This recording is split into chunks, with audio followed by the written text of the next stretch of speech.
Bonjour bien-aimés, bienvenue sur la chaîne Esther d'amour. Aujourd'hui, on revient sur un thème qui m'est cher, garder son cœur. Effectivement, nous devons vraiment garder notre cœur. J'ai déjà fait une vidéo sur le fait de garder son cœur. Aujourd'hui, je vais encore aller plus loin parce qu'il y a tellement de choses à dire sur ce sujet. Parce que garder son cœur, c'est devenu primordial. Le cœur est le centre de la vie de l'être humain. Si ton cœur s'arrête de battre, c'est fini, complètement fini. Donc, comment garder son cœur dans ce monde dans lequel nous évoluons, qui change énormément, qui nous propose pas mal de choses de gauche à droite? Comment garder son cœur dans tout cela? Que dit Père par rapport à ça? C'est clair, la Bible est très claire. La Bible nous invite vraiment à garder notre cœur plus que toute autre chose. Effectivement, Père nous conseille, me conseille de garder notre cœur. C'est toi et moi qui pouvons garder notre cœur. Notre cœur ne sera pas gardé par quelqu'un d'autre. Imaginons que tu es en couple, tu es marié, tu vis avec ton mari, tes enfants. Ce ne sont pas tes enfants, ce ne sont pas ton mari ou ta femme qui va garder ton cœur, c'est toi-même. Cette autorité, la responsabilité de garder ton cœur t'incombe toi d'abord, mais comme moi, pas les autres. Donc quand on dit souvent, ah mais non, ils sont méchants avec moi, c'est pour ça que je suis pas bien parce qu'ils sont ceci. Non, c'est pas eux qui font quoi que ce soit. C'est toi qui dois prendre des décisions pour garder ton cœur. Si effectivement tu fais partie d'une bande d'amis où effectivement les conversations vont de bon train et malheureusement te blessent, tu n'es pas obligé, bien-aimé, de rester dans ce groupe. Parce que si c'est pour mourir, il vaut me sortir du groupe. Donc, le problème ne vient pas d'eux, le problème vient de toi. C'est toi qui ne prends pas la décision de sortir. Effectivement, c'est pas évident quand tu n'as que ça comme ami de dire je me retrouve tout seul. Mais si ces amis te rendent malade, ce ne sont pas des amis en fait. Ce sont tes ennemis que tu appelles amis. Ce sont tes ennemis, donc sors de là. Prie le Seigneur qui te donne des amis véritables. On n'a pas besoin d'avoir 1000 amis dans la vie. On n'a pas besoin d'avoir 1000 amis. Dans la vie, 1 ou 2, 3 amis, ça suffit largement.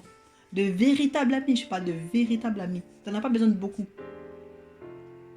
Parce que pour garder son cœur, il faut aussi savoir garder sa bouche. Garder des choses pour soi.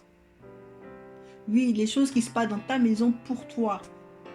Tu ne peux pas le dire à tout le monde parce qu'après, si tu ouvres ta bouche à tout le monde aura envie de te donner des conseils, de s'immiscer dans ta vie parce qu'ils savent mieux que toi, bien sûr. Donc, du coup, ils vont pouvoir te traiter comme un enfant parce que tu t'es trop exposé. Garder son cœur, c'est aussi ça. C'est savoir se préserver soi-même d'abord. Donc, si tu n'arrives pas à te préserver, il faut demander au Seigneur de te l'enseigner, de te montrer comment faire. Parce que c'est facile à dire. À faire, c'est peut-être autre chose. Mais Dieu est là. Père est là toujours avec sa parole pour nous aider véritablement à garder notre cœur parce que c'est important. Il le dit, la Bible le dit, la Bible le souligne parce que c'est important. Du coup, si tu as besoin, prie ton Dieu. Demande-le de t'aider à garder ta bouche, ton cœur parce que tu dois vivre. Tu dois vivre longtemps. Parce que le cœur, quand tu nais ton cœur, on dit avoir un cœur de bébé, c'est-à-dire que ton cœur est tellement bien, tellement solide.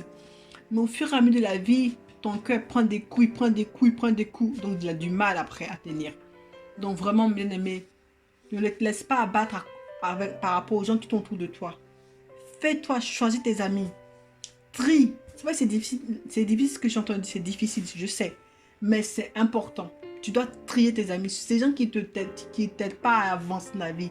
Des gens qui ne t'aident pas à avancer. Des gens qui ne t'aident pas à progresser. Mais au contraire, qui sont là autour de toi que pour critiquer à longueur de journée des autres.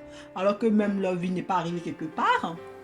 Ce ne sont pas des gens avec qui tu dois progresser. À un moment donné, tu dois couper. Tu dois te retirer. Vraiment que le Seigneur vous aide.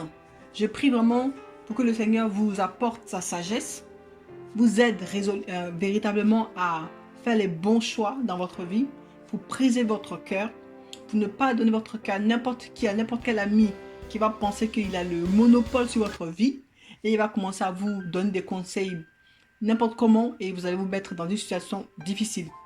Donc, bien aimé, que le Seigneur vous préserve. Je vais prier pour vous avant de vous laisser. Pour que le Seigneur vraiment vous guide. Parce que c'est important. Surtout maintenant où il y a pas mal de maladies dehors, où il y a pas mal de souffrances. Le cœur doit être préservé à tout prix. À tout prix.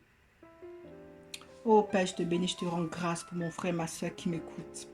Seigneur, je prie que tu puisses les visiter. Que tu puisses toucher leur cœur.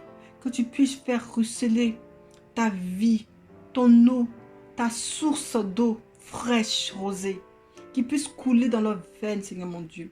Que tu puisses, mon Dieu, apaiser ces cœurs qui sont affolés, ces cœurs qui sont en souffrance, ces cœurs qui sont troublés, pour qu'ils retrouvent leur vie, retrouvent le sourire, la joie de vivre.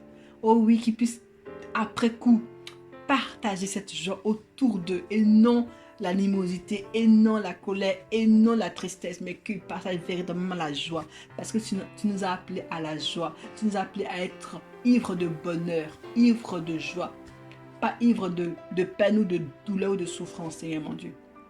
Je vais te rendre grâce parce que tu vas visiter, tu vas toucher le cœur de chaque personne qui m'écoute, tu vas combler leur cœur, papa. C'est ma prière. Pour mes frères et sœurs, c'est ma prière. Que ton nom soit glorifié, Père. Que ton nom soit sanctifié parce que tu fais tout ça par amour. Tu bénis, tu sanctifies, tu guides tes enfants par amour parce que tu leur veux du bien. Tu as un plan de bonheur, un projet de paix pour tous tes enfants. Que cela soit notre partage. Que cela soit notre partage dans le nom de Jésus-Christ. Amen.